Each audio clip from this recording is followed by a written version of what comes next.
स्वागत है आपको एक बार फिर से मेरे YouTube चैनल पर।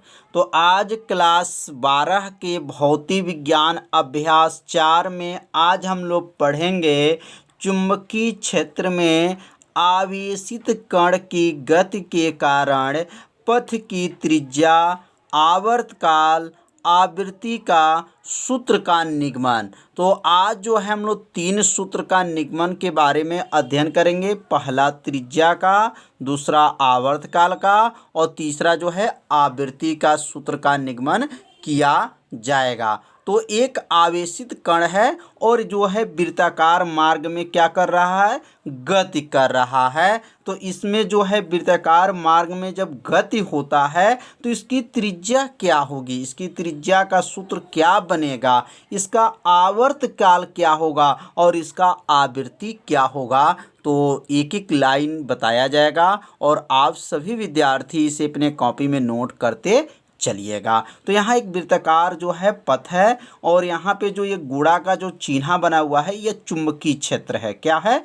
चुंबकीय क्षेत्र है। और ये 90 अंश जो ये बनाया गया, यह ऐसे जो रेखा बनाया गया यह आपको सूचित करता है कि यह जो है वृत्ताकार पथ में क्या कर रहा है, गति कर रहा है। तो यहाँ लिख लेंगे, जब कोई आवेशित कण किसी चुंबकीय क्षेत्र के लंबवत प्रवेश करता है तो उस पर एक बल आरोपित होता है। मतलब जब कोई जो आवेशित कण, मतलब उसके अंदर आवेश हो और वह चुंबकीय क्षेत्र के जब लंबवत प्रवेश करता है तो उस पर एक बल आरोपित होता है। उस बल को क्या कहते हैं? तो उस बल को लॉरेंज बल कहते हैं। लॉरेंज बल किसे कहते हैं बताया जा चुका है, जिसे लॉरेंज बल कहते हैं। इस बल के कारण आवेशित कण का पथ क्या हो जाता है, वृत्ताकार हो जाता है, अर्थात यह वृत्तीय मार्ग पर गति करने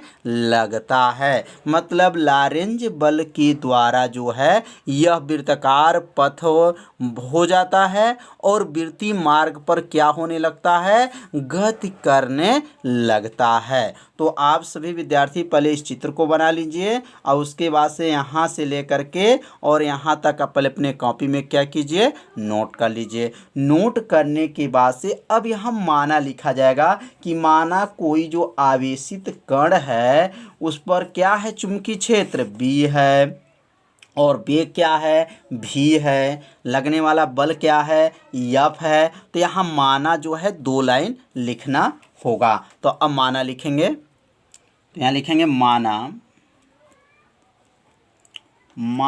कोई आवेशित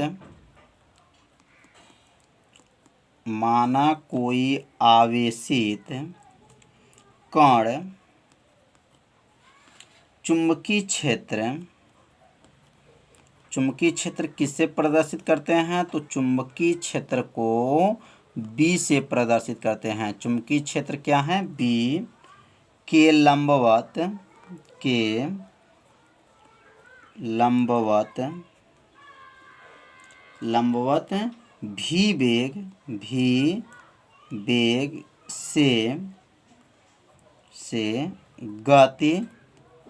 v वेग से गति कर रहा है।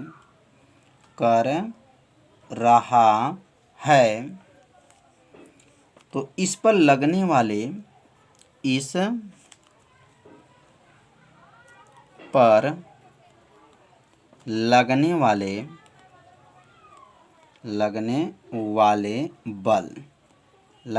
जो हैं बल, तो बल को किससे प्रदर्शित करते हैं? तो F से।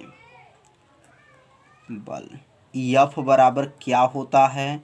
तो F बराबर जो होता है लॉरेंज बल होगा। तो लॉरेंज बल क्या होता है, F बराबर होता है QV B sin थीटा।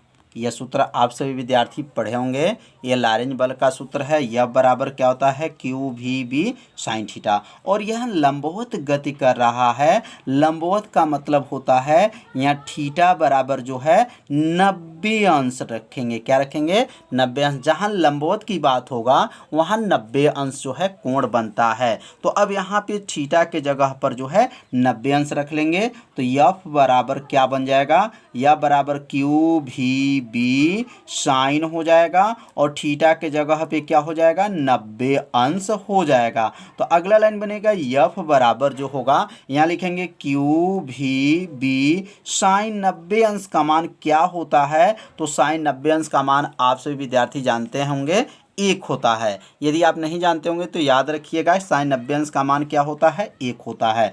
अब यह क्यू भी बी का गुणा जो 1 में करेंगे तो क्या बन जाएगा, तो यफ बराबर हो जाएगा क्यू भी बी हो जाएगा। मतलब यफ का मान जो आ गया क्यू भी बी आ गया। अब इस बल के कारण जब ये गति करेगा तो किस मार्ग में गति करेगा, वृत्ताकार मार्ग में गति करेगा। तो यहाँ वृत्तीय गति होगा और वृत्तीय गति में जो लगने वाला जो बल होता है वह अभिकेंद्र बल होता है। अब यहाँ पर एक लाइन और लिखेंगे नीचे। अब यहाँ लिख लेंगे कि कण के जो हैं, कण के वृत्ताकार मार्ग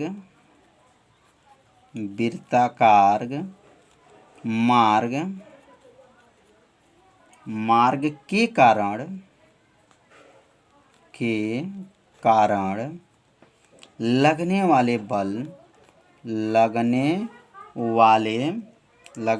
वाला अभिकेंद्र बल लिखेंगे। क्योंकि जब वृत्ताकार मार्ग में जो बल लगता है उस बल को अभिकेंद्र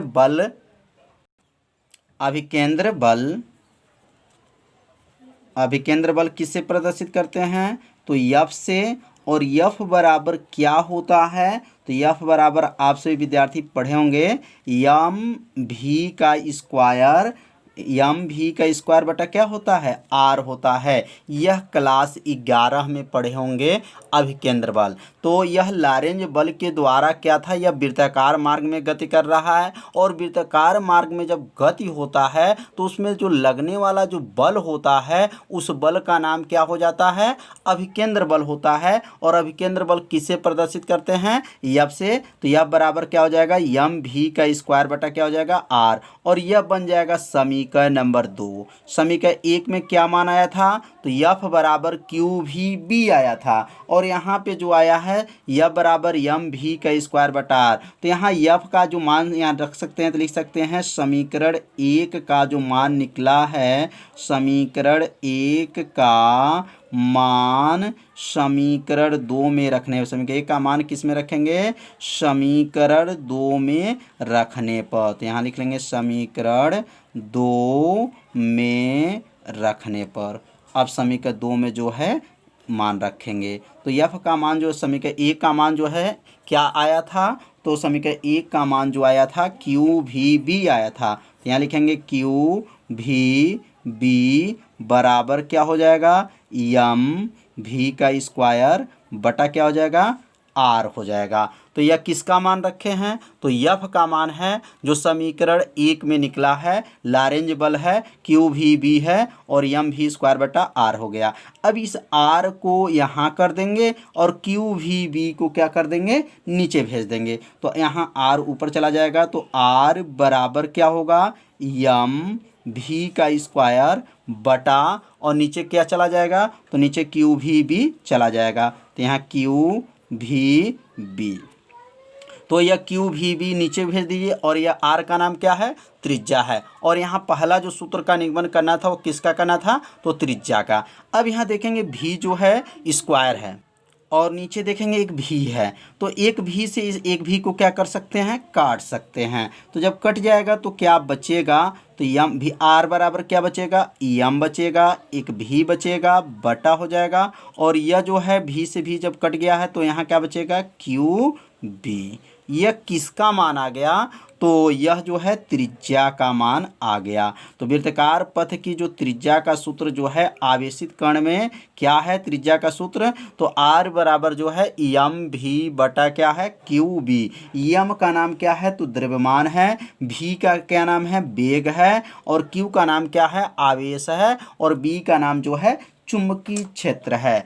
अब आवर्त काल की गणना करेंगे। तो आवर्त काल का मतलब होता है समय, मतलब एक जो है चक्कर जब लगाएगा तो उसको आवर्त काल कहते हैं, जो इसमें समय लगता है। अब चित्र में एक बार और समझ लेंगे। जब यह वृत्ताकार पथ जब एक चक्कर पूरा करता है, पूरा करने में जितना समय लगता है उस समय को क्या कहते हैं? आवर्त काल कहा जाता है। और आवर्त काल का दूसरा नाम जो है परिक्रमण काल भी कहा जाता है। तो अब यहाँ पर एक चक्कर अगर पूरा करने में जो समय लगता है उसको आवर्त काल कहते हैं। और एक चक्कर में चली गई दूरी को क्या कहते हैं? तो एक चक्कर में चली गई दूरी को क्या कहते हैं? परिधि कहते हैं। याद रखिएगा, क्या कहते हैं? परिधि कहते हैं। एक चक्कर में पूरा करने में जो पूरा जो दूरी है उसे क्या कहा जाएगा?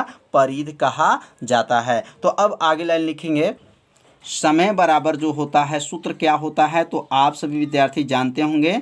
समय बराबर होता है, समय बराबर दूरी बटा क्या होता है? दूरी बटा चाल। क्या होता है? दूरी बटा चाल होता है। ये आप क्लास जो है 11 में भी पढ़े होंगे। समय बराबर दूरी बटा चाल। अब यह समय को जब हम लोग लिखेंगे आवर्त काल, तो यहाँ लिख लेंगे आवर्त काल। तो यहाँ जो दूरी है वह कितने के बराबर होगा? तो यहाँ एक चक्कर में चली गई दूरी का नाम क्या हो जाएगा? परिधि।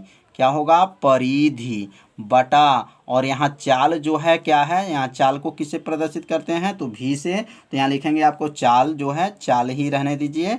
और यहाँ क्या हो गया? आवर्त काल का सूत्र क्या बन गया? परिधि बटा चाल। क्यों बना? क्योंकि समय का सूत्र दूरी बटा चाल होता है। तो दूरी मतलब इसमें क्या होगा कि एक चक्कर में जो लगा समय होता है उसको आवर्त काल कहते हैं, और एक चक्कर में जो चली गई दूरी होता है उसे क्या कहते हैं? परिधि कहते हैं। तो अब यहाँ आवर्त काल को किससे प्रदर्शित करेंगे? टी से। और परिधि को किससे प्रदर्शित करेंगे? तो 2 पाई आर से। 2 पाई आर हो जाएगा। और चाल को किससे प्रदर्शित करेंगे? तो चाल को भी से प्रदर्शित करेंगे। तो अब यहाँ पे जो है आर का मान जो निकला है, यहाँ पे आर का मान ऊपर देख लीजिए, जो निकला है एम भी बटा क्यू बी। अब इस आर के जगह पे जो है इसका मान को क्या करेंगे? रख लेंगे। तो यहाँ लिखना चाहेंगे तो लिख सकते हैं कि यहाँ आर बराबर क्या आया है? तो आर बराबर जो है एम भी बटा क्या है? क्यू बी आया है। तो आर को जब हटा देंगे तो उसके स्थान पे नोट कर लेंगे टी बराबर हो जाएगा, और यहाँ लिखेंगे 2 पाई बटा क्या है? यहाँ पर भी है। और आर को जब हटाएंगे तो आर के जगह पे क्या लिखेंगे? एम भी बटा, और क्या लिखेंगे? Q B. ये किसका मान है? तो आर का मान है। अब ये इसमें क्या कट जाएगा? भी से भी को क्या करेंगे?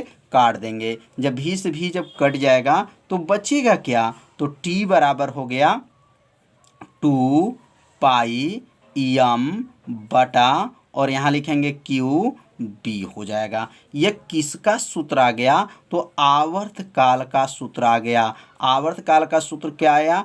2 पाई एम बटा क्यू बी आ गया। तो यह जो सूत्र का निगमन हुआ है बहुत आसान विधि से बताया गया है। बस थोड़ा सा यहाँ ध्यान देंगे, समय बराबर दूरी बटा चाल होता है, और उस समय के जगह पे आवर्त काल जब लिखेंगे तो यह क्या हो जाएगा? परिधि हो जाएगा बटा क्या है? चाल। परिधि का सूत्र क्या है? 2 पाई आर। चाल को भी से प्रदर्शित करेंगे, और यहाँ आर का मान को रख करके भी से भी को काट देंगे। जो शेष बचेगा वह किसका सूत्र बन जाएगा? आवर्त काल का सूत्र बन जाएगा। अब हम गणना करेंगे आवृत्ति का। तो आवृत्ति बराबर सूत्र क्या होता है? तो आवृत्ति बराबर अब सूत्र के बारे में समझेंगे। तो आवृत्ति बराबर होता है, आप सभी विद्यार्थी पढ़े होंगे, आवृत्ति बराबर 1 बटा क्या होता है? आवर्तकाल होता है। मतलब आवर्तकाल के व्युत्क्रम को क्या कहते हैं? आवृत्ति कहते हैं। तो यहाँ लिख लेंगे आवृत्ति बराबर 1 बटा आवर्तकाल। और आवृत्ति को किससे प्रदर्शित करते हैं? तो यहाँ आवृत्ति को n से प्रदर्शित करेंगे और 1 और आवर्तकाल को किससे प्रदर्शित करेंगे, t से प्रदर्शित करेंगे। तो n बराबर 1 क्या हो गया, t हो गया। अब t का मान क्या आया था, तो यहाँ t का मान जो है नोट कर सकते हैं और यहाँ t का मान क्या निकला था, तो t बराबर जो है 2 पाई क्या था, m बटा क्या था, QB था। ये किसका मान है, तो t आवर्तकाल का है, यहाँ आवर्तकाल का मान को रख लेंगे। तो जब यहाँ मान रखेंगे तो n बराबर क्या होगा, 1 जो है t का मान। अब t का मान यहाँ पे रख लेंगे तो क्या है, 2 है, पाई है, m है, बटा है और QB है। तो अब यहाँ जो है सबसे यह कहाँ चला जाएगा, सबसे ऊपर चला जाएगा। जो सबसे नीचे वो कहाँ गया, सबसे ऊपर चला जाएगा। तो n बराबर जो है क्या बनेगा, तो n बराबर जो बनेगा यहाँ पर नोट कर लेंगे, n बराबर QB बटा 2 पाई m। ये किसका सूत्र आ गया, तो आवृत्ति का सूत्र आ गया। तो आवृत्ति का सूत्र आप सभी विद्यार्थी समझ लिए होंगे कैसे निगमन किया गया। बस थोड़ा सा आपको ध्यान देना है, आवर्तकाल का मान जब निकला था, वो आवर्तकाल का मान जब रख लेंगे तो मान रखने के बाद से जो इसको सॉल्व कर लेंगे तो किसका मान निकल जाएगा, आवृत्ति का मान निकल जाएगा। तो इसमें 3 सूत्र जो है बताया गया, त्रिज्या का और परिक्रमण काल या आवर्तकाल कहते हैं, आवृत्ति। 3 सूत्र का निगमन जो है इस वीडियो में आज बताया गया। तो आज का वीडियो कैसा था, आप सभी विद्यार्थी जो कमेंट कीजिए, वीडियो को लाइक कीजिए। चैनल पर यदि पहली बार आए होंगे तो चैनल को सब्सक्राइब और घंटी दबाना मत भूलिएगा, क्योंकि यह लाइव क्लास आपके लिए ही चलाया जा रहा है। मिलते हैं अगले भाग में, तब तक के लिए सभी विद्यार्थियों को नमस्कार।